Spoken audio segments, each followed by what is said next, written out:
Carnet de vol, camp de base arctique, 19 février 1947. 6h00. Tous les préparatifs sont complètement faits pour un vol en direction du nord et nous décollons avec le plein de carburant à 6h10. 6h20. Le carburant du moteur de tribord semble trop riche, on fait l'ajustement et le Pratt Whitney file doucement maintenant. 7h30. Le contact radio est vérifié avec le camp de base. Tout est bien et la réception est normale.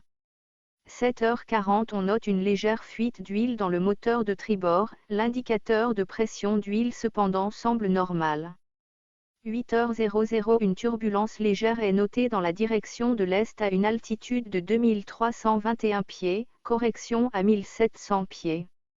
Aucune autre turbulence, mais le vent d'arrière s'accroît, léger réglage de contrôle, les performances de l'avion sont très bien maintenant.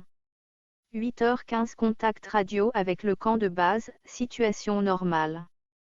8h30. Nouvelle turbulence. Augmente l'altitude à 2900 pieds, conditions de vol normales de nouveau. 9h10. Vaste étendue de glace et neige en dessous, notons la coloration de nature jaunâtre qui se disperse linéairement. Modifions l'itinéraire pour un meilleur examen de cette couleur en dessous, et notons une couleur rougeâtre ou violette aussi. Nous exécutons 2 tours au-dessus de cette zone et nous reprenons l'itinéraire qu'indique la boussole. Nouveau contact avec le camp de base et transmission des informations relatives aux colorations de la glace et de la neige au sol. 9h13. La boussole magnétique et le gyrocompas commençant à tourner et bouger, nous sommes incapables de tenir notre route à l'aide des instruments. Faisons le point avec le compas solaire et tout semble bien. Nous effectuons des contrôles particulièrement lents et paresseux, mais il n'y a aucune présence de glace. 9h15. Au loin apparaît ce qui semble être des montagnes. 9h49. Après 29 minutes de vol, notre première impression se confirme, ce sont bien des montagnes et pas une illusion. C'est une petite chaîne de montagnes, que je n'ai jamais vue auparavant. 9h55. Quelle altitude change pour arriver à 2950 pieds, nous rencontrons de fortes turbulences à nouveau. 10h00. Nous passons au-dessus de la petite chaîne de montagnes et nous sommes toujours en direction du nord apparemment, au meilleur de notre connaissance. Au-delà de la chaîne de montagnes apparaît une vallée avec un petit fleuve ou rivière se dirigeant vers le centre de la vallée. Il ne devrait pas y avoir de vallée verte en dessous. Quelque chose est définitivement faux et anormal ici. Nous ne devrions survoler que glace et neige. À bâbord, on voit de grands massifs forestiers le long des pentes montagneuses. Nos instruments de navigation tournoient encore, le gyroscope oscille d'arrière en avant. 10h05. Je modifie l'altitude jusqu'à 1400 pieds et j'exécute une boucle serrée vers la gauche afin de mieux examiner la vallée en dessous. Elle est verte avec soit de la mousse, ou soit une sorte d'herbe très dense. La lumière semble différente ici. Je ne peux plus voir le soleil. Nous faisons une autre boucle à gauche et nous repérons ce qui semble être une sorte de grand animal en dessous de nous. On dirait un éléphant. Non. Ça ressemble à un mammouth. C'est incroyable. Cependant, c'en est bien un. Nous descendons jusqu'à 1000 pieds et prenons les jumelles pour mieux examiner l'animal. Nous confirmons définitivement que l'animal est bien un mammouth. Nous communiquons cela au camp de base. 10h30. Nous rencontrons des collines mouvantes vertes maintenant. Le thermomètre extérieur donne 74 degrés F, 23,3 degrés C. Nous poursuivons la route en avant. Les instruments de navigation semblent maintenant normaux. Leur mouvement m'intrigue. On essaie de contacter le camp de base. La radio est muette. 11h30. La campagne en dessous est plus nivelée et normale, si je peux employer ce mot. En avant, nous percevons ce qui semble être une ville. C'est impossible. L'avion semble léger et bizarrement flottant.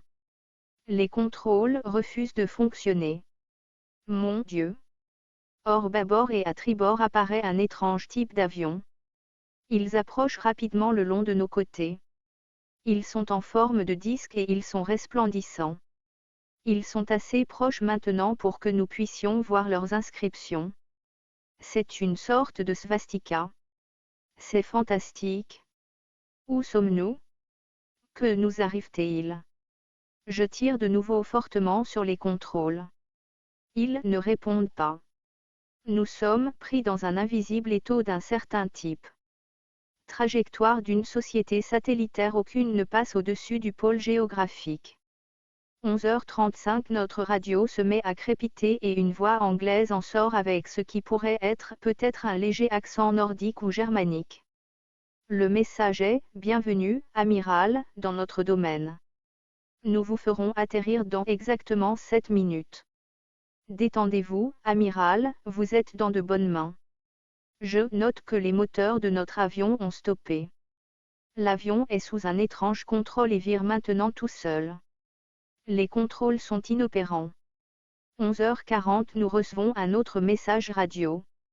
Nous commençons le procédé d'atterrissage maintenant et presque aussitôt l'avion frémit légèrement et commence une descente comme attrapé par quelque grand ascenseur invisible. Le mouvement en descente est imperceptible et nous touchons terre en éprouvant seulement une secousse légère. 11h45, j'enregistre rapidement une dernière note dans le carnet de bord. Plusieurs hommes approchent à pied de notre avion.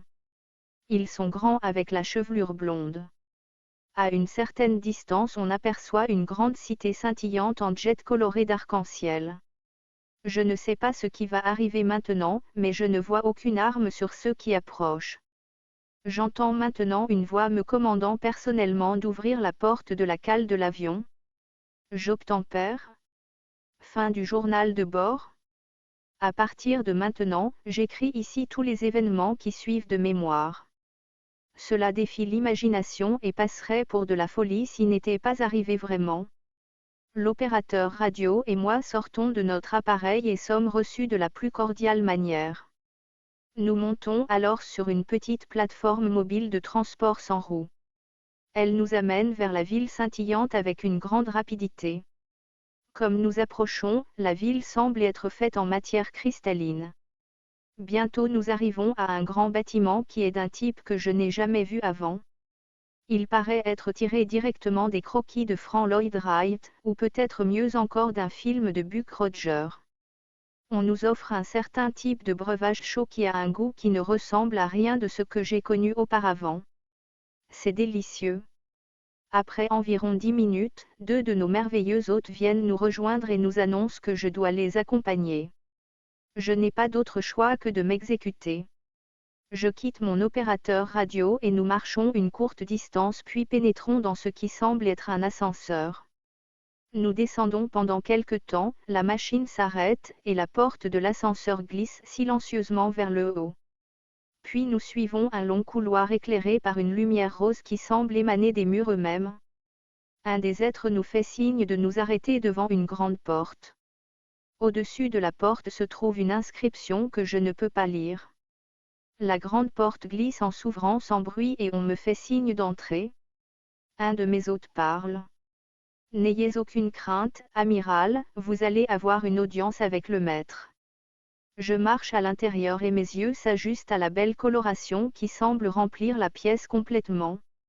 Alors je commence à voir les alentours. Ce qu'accueillent mes yeux est le plus beau spectacle de mon existence entière. C'est même, en fait, trop beau et merveilleux pour être décrit. C'est exquis et délicat. Je ne pense pas qu'il existe un terme humain qui puisse le décrire en toute justice dans tous ses détails. Mes pensées sont interrompues d'une façon cordiale par une chaleureuse voix riche et mélodieuse. Je vous souhaite la bienvenue dans notre domaine, amiral. Je vois un homme avec des traits délicats et avec la marque des années sur son visage. Il est assis à une table longue. Il m'invite à m'asseoir sur une des chaises. Dès que je me suis assis, il place le bout de ses doigts ensemble et il sourit. Il parle doucement de nouveau, et me transmet ce qui suit. Nous vous avons permis d'entrer ici parce que vous êtes de caractère noble et connu du monde de la surface, amiral. Le monde de la surface, Jean eut à moitié le souffle coupé. Oui, fut la réponse du maître en souriant, vous êtes dans le domaine des Ariani, le monde intérieur de la Terre. Nous ne retarderons pas longtemps votre mission et vous serez escorté en sécurité à la surface et au-delà sur une certaine distance. Mais maintenant, amiral, je vais vous dire pourquoi vous avez été convoqué ici. Notre intérêt commence avec raison immédiatement après que votre race ait fait exploser les premières bombes atomiques sur Hiroshima et Nagasaki au Japon. C'est à ce moment alarmant que nous avons envoyé nos machines volantes, les Flugelrad, sur votre monde de surface afin d'étudier ce que votre race avait fait. C'est bien sûr, de l'histoire ancienne maintenant, mon cher amiral, mais je dois poursuivre. Vous voyez, nous n'avons jamais interféré auparavant dans les guerres et barbaries de votre race, mais maintenant nous le devons car vous avez appris à falsifier un certain pouvoir qui n'est pas pour l'homme, à savoir l'énergie atomique. Nos émissaires ont déjà livré des messages aux puissances de votre monde, et cependant elles n'en tiennent pas compte.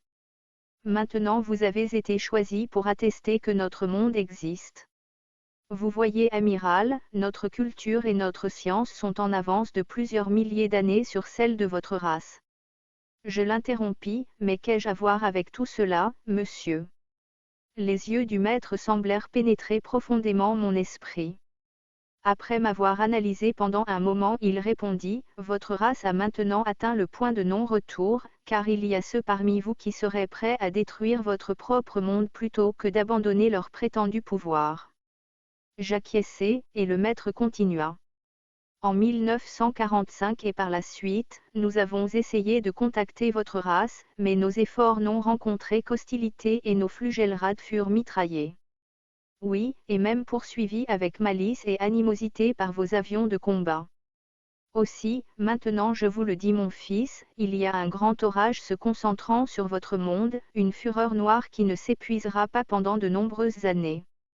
Il n'y aura aucune possibilité de réponse de la part de vos armées, il n'y aura aucune protection de la part de votre science. Cette fureur fera possiblement rage jusqu'à ce que chaque fleur de votre culture soit piétinée, et que toute chose humaine soit plongée dans un vaste chaos. Votre récente guerre n'était seulement qu'un prélude à ce qui doit encore advenir à votre race. Nous ici voyons cela plus clairement d'heure en heure. Pensez-vous que je me trompe? Non, répondis-je, c'est arrivé déjà autrefois que ces sombres périodes viennent et subsistent pendant plus de 500 années.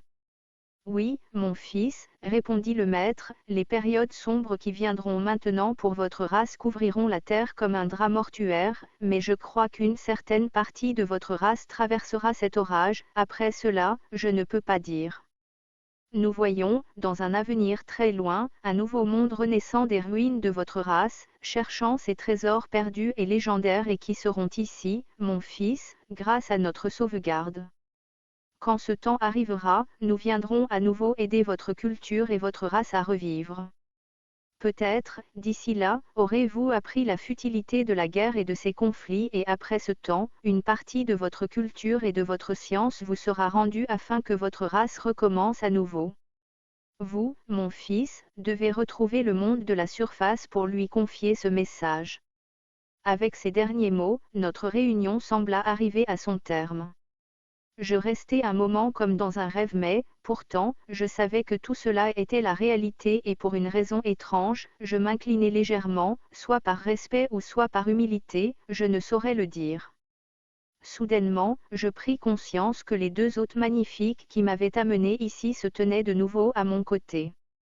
Par ici, amiral, m'indiqua l'un d'eux.